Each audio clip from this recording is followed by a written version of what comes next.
Oh, hello guys. As promised, I come back. Now I no longer come back explaining or introducing myself and introducing my program.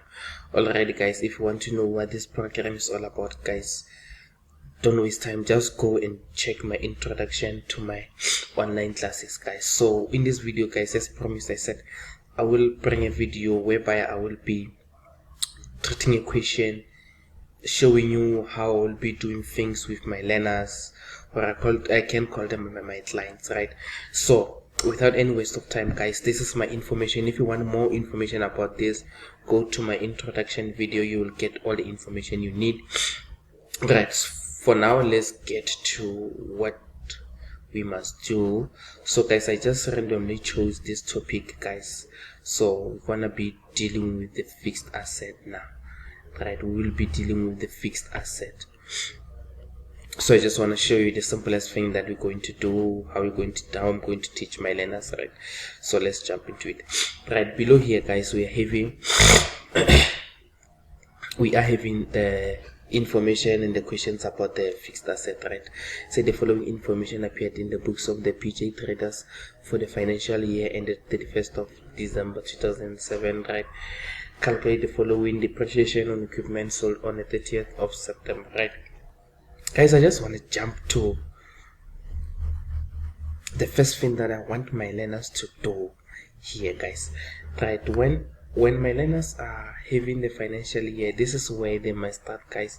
You must start with identifying your start of the financial year and the end of the financial year.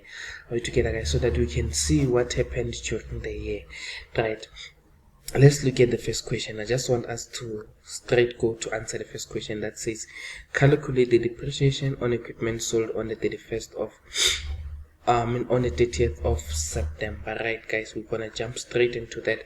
So what are we going to do, guys? We'll go back to this. We're going to check the equipment that is sold. Right, the first thing is to check the method of the depreciation, that in this company the assets are depreciating on a cost method or a diminishing balance method, guys. So in this context, guys, our asset, which is the equipment here, they are depreciating on a carrying value. The carrying value method is the same as saying the diminishing balance method, guys. Right, so what do we do when we're using the carrying value? We need the cost of the asset, and we also need the accumulated depreciation of that asset. So look at what I'm going to do here to calculate the depreciation of that asset that we sold. What am I going to do? I'm going to check the cost. The cost of the asset that we sold here, it was 15,000. And then how did I know that? I came here straight to the asset disposal. Remember, here the assets are recorded at their historical cost. So here we apply the historical cost concept from the GAAP principle. Right, so the asset that we sold, it cost us 15,000 to buy it. So when we calculate the depreciation, always when we use the cost, we use this cost, right? So what we subtract here, guys, we subtract the accumulated depreciation so that we can get the carrying value on the beginning of the year, right, guys? So we subtract what? We subtract the accumulated depreciation, which is 7,320. Sorry for that, right? We multiply this by 20%. It was given by the method, right? Then we multiply here by 9/12. Where did we get this 9/12, guys? We come back here. When did we sell the asset? The asset was sold on the 30th of September, right? So we're gonna count here from the 1st of January here, from the 1st of January up until the 30th of September, guys. We are having exactly 9 months. So we're gonna multiply by period there, which is 9/12. Then the answer that we get is 7,680 multiplied by 20/100 multiplied by 9/12. Then we get 1,152. And therefore here, what do we get?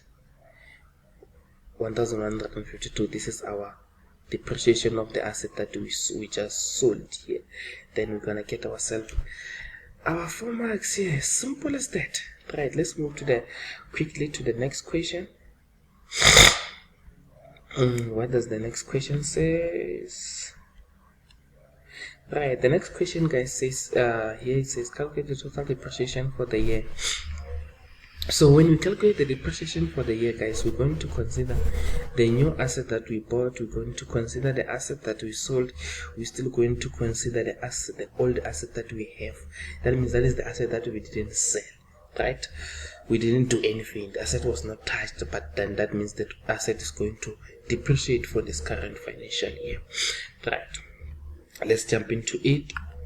Right, what do we do first? We calculate the depreciation of the new asset. The new asset that we bought, it is 39,000. How do we know that? The 39,000, it is shown in the equipment account. Are we together, guys? So in this equipment account, we're having 39,000 in the creditors journal. So it shows us that this equipment that we bought it on credit. That is why it's recorded in the CJ, which is the creditors journal. So that is not important for now. It's still calculating the depreciation. So what are we how are we going to calculate that? Remember, our asset here is depreciating at 20% per annum on a diminishing balance method or on a carrying value method. So we multiply this by 20 over 100 multiplied by 8 over 12. Why do we do that? We come back here. The asset was bought on the 30th of April. So we're going to count from the 30th of April up until the end of our financial year, which is going to be from the 30th of April. That means we're going to calculate from the 1st of May until 31st of December. So we're gonna get 8 months. We're gonna get 8 months, right? So when we're done with that one, let's see. Okay, so our depreciation, we're getting 5,200, right? So now we're gonna jump straight to our old equipment. Our old equipment, guys, what are we going to do? We're going to subtract here the cost of the asset that we sold, and we're also going to subtract the accumulated depreciation on the assets that we sold. So the cost of the asset sold is 15,000. The accumulated depreciation of the asset that we sold is 7,320. Right, so the cost here, we remain with 280, then the accumulated, 208,000, then the accumulated depreciation here, we remain with 122,608, multiplied by 20 over 100, multiplied by 12 over 12, because that asset, the old asset, is with us for the whole financial year. Therefore, we'll end up getting 17,064. That means this is our depreciation for the year, right, for the old asset, right? So when we calculate the total asset here, when we calculate our total depreciation, right, for the year, we're going to consider the new asset, the old asset, and the sold asset, right? The new asset we said is 5,200, and then the old equipment we have in 17,064, and then the sold asset we're having 1,152. Then we add them together so that we get the total depreciation for the year. Then our total depreciation for the year here calculated is 23,460, right? Then we'll get how many marks? Then we're gonna get ourselves 10 marks, right? Let's go to 54.2, complete the general ledger right now. So our first general ledger here is the equipment, right? Let me move this so that you guys can see. Our first general ledger here is the equipment, guys. The equipment was given with the balance of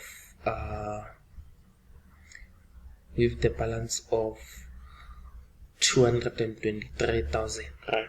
So, and also 39,000. This 39,000, it is the cost of the asset that we bought during the year.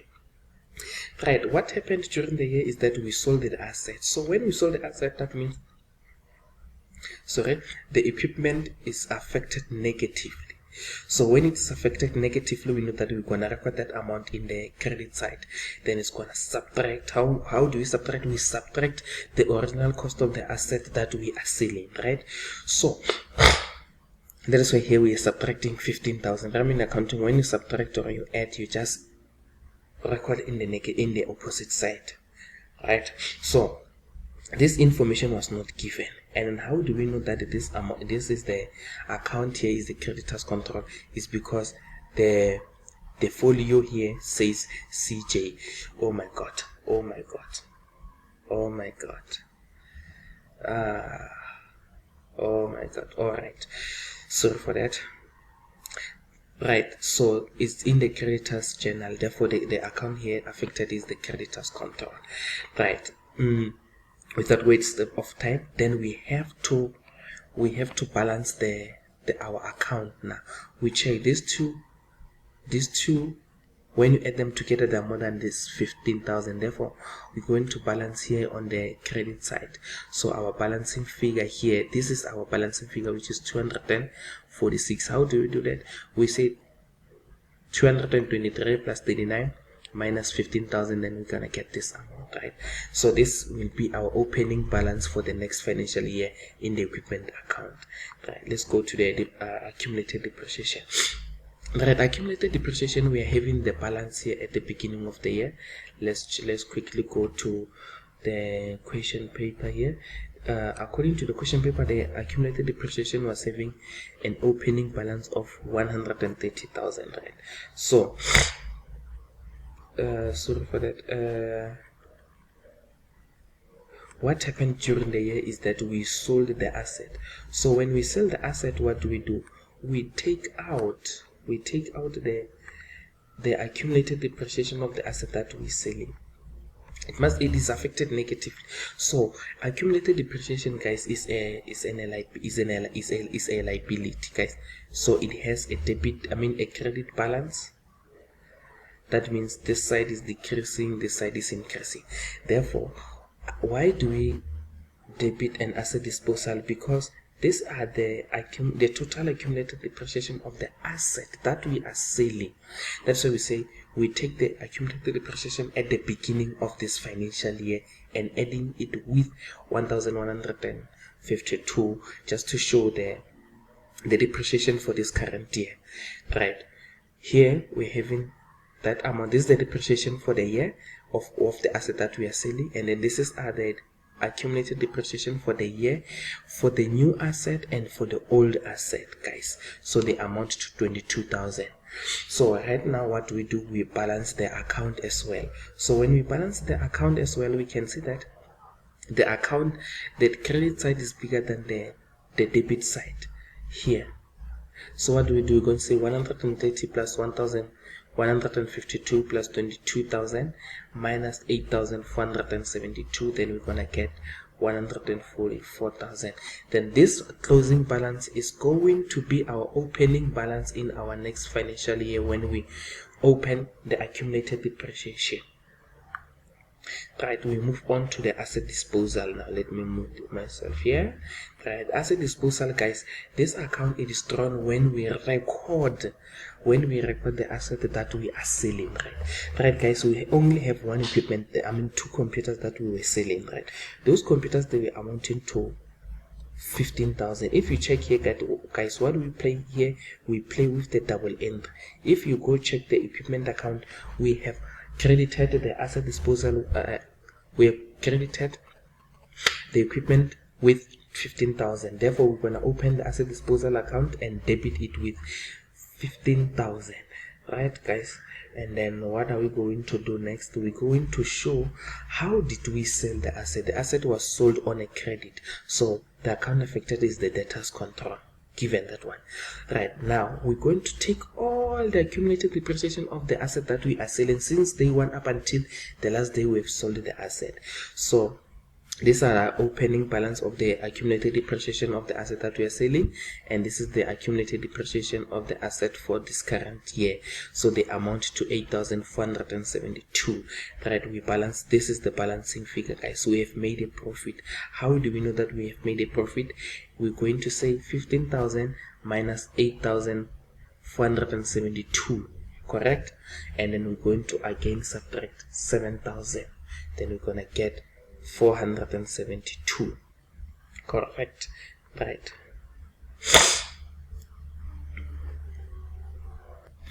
Okay guys, I'm running out of time, so just check up on my part 2, whereby I will be explaining the fixed asset note, guys, our note number 3, guys, using the same information, guys. So it will be a continuation. So just check up my second video, guys. I will post that as well, guys. Just check it on under my videos, then how to complete this in an asset note. Thank you, goodbye.